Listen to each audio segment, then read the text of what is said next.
In a little bit, you're about to hear Obama address the issues that young boys and men face. You know, the more I've heard the Obama speak, the more I've grown in my disappointment. But you know, you see someone like Michelle Obama and you hear her talk about expectations and dynamics within relationship, and you realize, like, hold on, she's kind of out of touch with reality here. Then you hear Obama here and he starts talking about boys. And I want you guys to really pay attention to his words. You know, people and the way they talk about things really can show you how they view the world in general. For those of you who do not have sons, so Emma, we are rooting for you because those of us with daughters, we need good men. We've got to have good guys out there, not necessarily to get married, but to make sure that what we're learning, I think, is that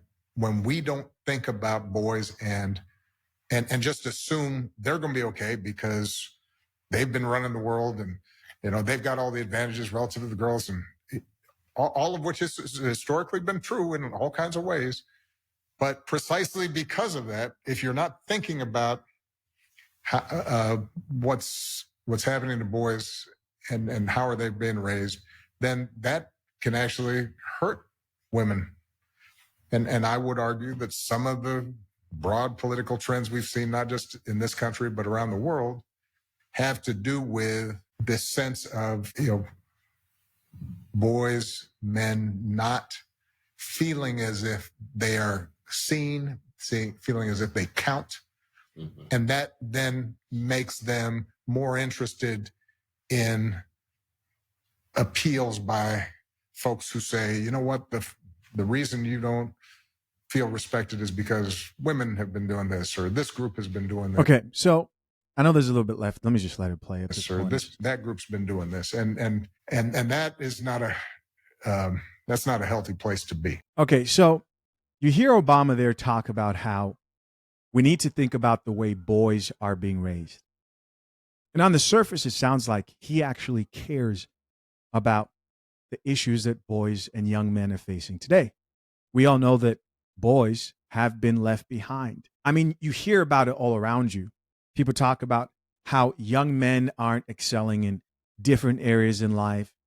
And if any other group was in that position, the government would try to frantically figure out different ways they could make it easier for young men to excel. But of course, the elephant in the room is, while these young men have been trying to excel in life, there's been a messaging belittling them. There's been a messaging that's villainized them and tried to paint masculinity, which young men are supposed to embrace, as some type of evil. Let's talk about the sponsor of this channel, fathershaverights.com. Engaged and soon-to-be married men, hiring the wrong lawyer can leave you with an overpriced, unenforceable prenup. Avoid the trap. Inside my step-by-step guide at fathershaverights.com, renowned attorneys James Sexton and the lead attorney lay out the exact questions to ask, red flags to spot, and proven steps to hiring the perfect prenup lawyer.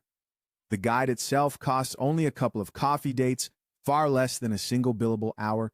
Hit the link pinned to the top of the comment section, lock in your guide, and join the hundreds of men securing their marriages the right way.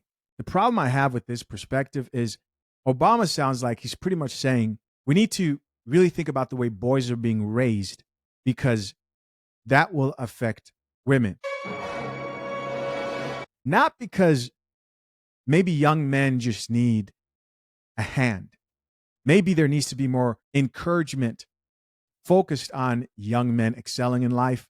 And that's not pointing the finger at them at every point in turn. No, it's almost like, hey, us who have girls, we're kind of hoping you guys get your boys together and raise them up right, whatever right means. I'm sure that means your young son is fluid and gay. I mean, this is what Obama would call progressiveness, right? From what we've seen. I guarantee you it's not young men embracing more masculinity. In fact, he said there, he says, not to marry him. No, we don't want marriage. We don't want more families. It's so that women are safer. This perspective is very feminist. And I get it. He has daughters. I also understand that this is in the middle of a conversation. And there's a lack of context here, but I don't think I'm too far off.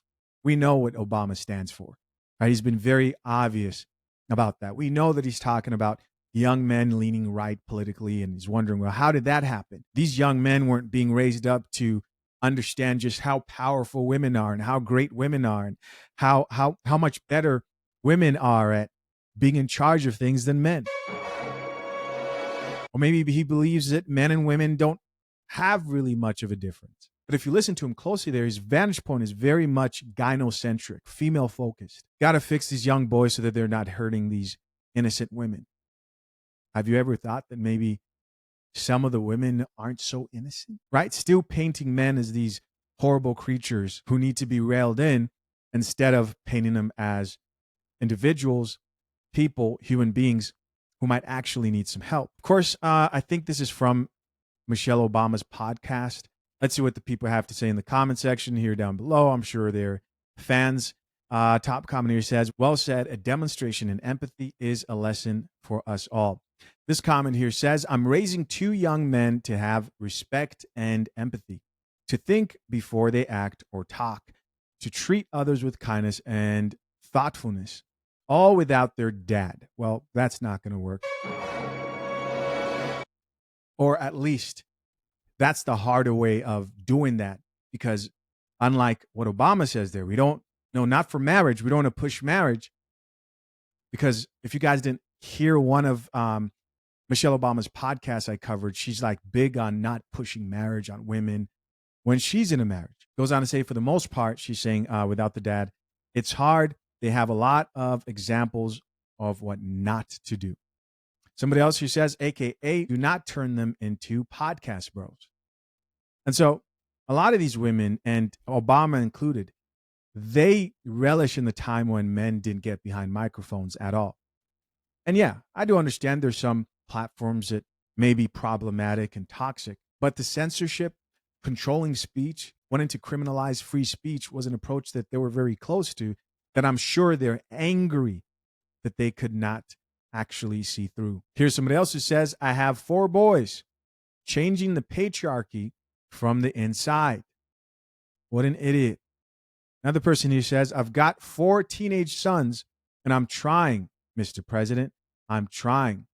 Another person here added, raising good, thoughtful, and kind humans is important. Both genders are so important, and we should value and respect each other. So some of you are wondering, is there a full podcast of this actual conversation? I think it's coming out. I will make sure I try to cover it. Of course, let me know if you guys want me to cover it down below. Hey guys, as always, I appreciate you checking out yet another episode of the Coffee Pod. To my currently engaged or soon to be married men, if you need a prenup and would like a guide that shows you how to get a solid and legally binding prenuptial agreement, hit the link into the top of the comment section and access your guide at fathershaverights.com today.